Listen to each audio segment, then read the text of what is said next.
If you've got a set of PM interviews coming up, I'm going to walk you through exactly how you should prepare. We've got 4 main interview types to get through in a product management interview. First one is behavioral questions. The second one is product design. Then we have analytical or execution style questions. And the fourth one is usually strategy. If you are interviewing at a top tech company, then you can expect to have to answer questions from all of these categories. If you are interviewing at a small startup, then mostly you're going to be doing behavioral questions with maybe a few product design and strategy questions sprinkled in. All right, so I want to walk you through how to think about preparation. So the first thing you have to do is solve for the content, for your approach and the content itself. Then after that, you layer on your delivery and communication. And then finally, you add the time component, because interviews are always timed. So you're going to have to deliver the right content with the right communication style within a limited period of time. Most people will bundle these all together. They're going to go right into mocks, and they're going to interview, and they're going to record themselves and get their friends to assess them, and then maybe ask a random coach online to give them feedback on this and that. Try to break these into separate components. First, think about the content. Can you actually think at this level, and can you actually write down this information? And then separate issue is, can you deliver it? Can you communicate freely about this? And can it be concise? And does it make sense to the person that you're talking to? The content and the delivery are separate skills, and I want you to think of them separately. Only then, when you've nailed the content and the delivery, can you talk about the time management component. And the time management component requires a different type of practice, because now you're not trying to figure out how to get the right content or how to generate it or how to deliver it. You're trying to do all of that in a short period of time. So what you're really trying to do is improve your ability to act under time pressure, which means that you're going to take a little element of the interview, a little subsection of it, and you're going to try to deliver it in 2 minutes or in 3 minutes really, really quickly, so that you can get your reps in and get faster and faster under a time constraint. The second aspect of the time constraint is that you're going to need to jettison certain aspects of your answer depending on how much time is left on the clock. So you're going to have to make decisions as you go. Okay, this part I'm not going to get into because I won't have time. And you can even say that to the interviewer. So the main message here is that don't try to do it all at once.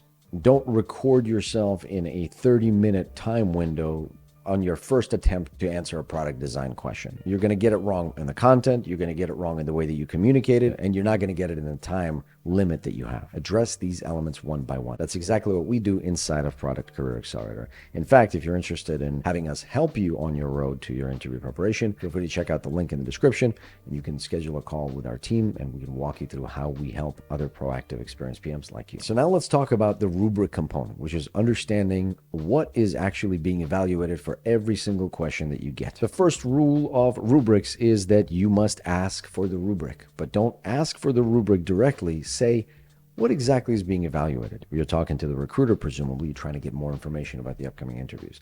Hey, recruiter, how should I think about this interview? What exactly is being evaluated? Do you have an example of what questions may be asked? How should I think about preparing best? You want to be quiet. Let the recruiter give you the information. A lot of times, if it's a bigger tech company, they're just going to send you a list which explains their interview process, what they're looking for, what questions you might get, and that's a good start. But sometimes they won't give you anything, and in those situations, you should definitely ask and probe for more from the recruiter conversation. Even when you do get the documents, feel free to just ask the recruiter anyway. What should I be anticipating here? How would you recommend that I prepare? You're not asking for the rubric directly, but this is what you're trying to get when you're asking what type of questions you get, how do I think about preparation, and similar questions. You're really trying to determine what is the interviewer thinking about as they're conducting the interview. They have a set of criteria, 4, 5, 6 criteria. We're going to go over some of them later on. And they're going to assess you on that criteria. Are you doing this? Are you thinking about that? Are you approaching it this way? And then they're going to use that as a justification to say, yes, we should hire this person, or no, we should not hire this person. Quick reminder, they cannot just make arbitrary decisions,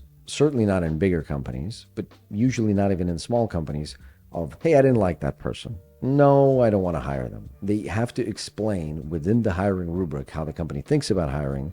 Why did they make a hire or do not hire decision? So now let's talk about a general set of rubrics for these questions. Let's take behavioral first. And just as a reminder, a behavioral question is, can you tell me about a time that you had a conflict? Can you tell me how you manage stakeholder alignment? The interviewers will check for structure, your overall structure of your answer, brevity, whether it's mapped to the values of the organization, and whether it's the truth. You want to be concise, you want to be brief, you want to answer the question, you want to be truthful, you want the story to sound truthful. It's not enough for the story to actually be the truth. It also has to sound truthful. So there has to be details, or you have to at least have the capacity to add details. But at the same time, most important is to to map it to the values of that company. If they execute quickly, if they put the user first, if they don't compromise on the details, whatever their values actually are, go on the internet, find their values, and then try to map your stories, your behavioral questions to those values. That will be assessed. Let's talk about product design now. Product design, again, requires structured thinking, requires scoping the problem space, meaning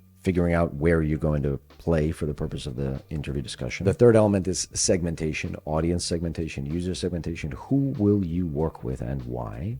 And that goes into prioritization, which is the next rubric. How do you make your prioritization decisions? Why do you choose this? Why do you choose that? How do you stack rank? They want to evaluate your user empathy. How well do you think about the users and the user experience? How well do you think about their pain points and their problems? And only then do they evaluate your solutioning.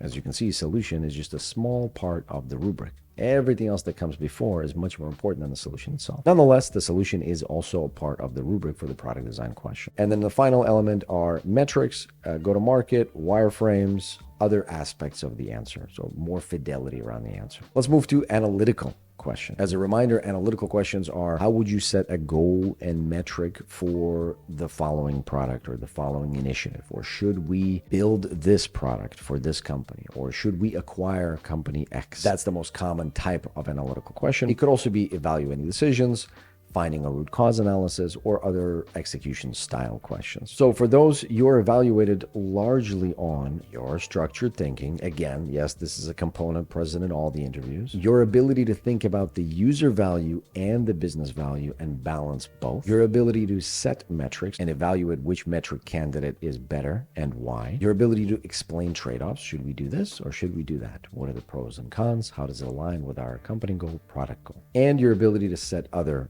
counter metrics to watch out for cannibalization or other negative effects, and product health metrics. The final bucket is strategy interviews. This could be product strategies, such as how do you launch something, how do you update the business model, how do you change the pricing, or company strategy, which is how do we increase company revenue by 3x over 5 years, or how do we expand to other regions. For these questions, structured thinking, then after that it goes really heavy on the business value. Can you really focus in on how to deliver value for the business itself, how to think across long-term horizons, so multi-year roadmaps and strategic visions, and comprehensive view of the business or product lines, and synergies. So those are some of the things that we look for in a strategy. Now, how do you know how you're doing in all of these? Well, the first way to check is to do a self-assessment. Check yourself. Do you understand the rubric?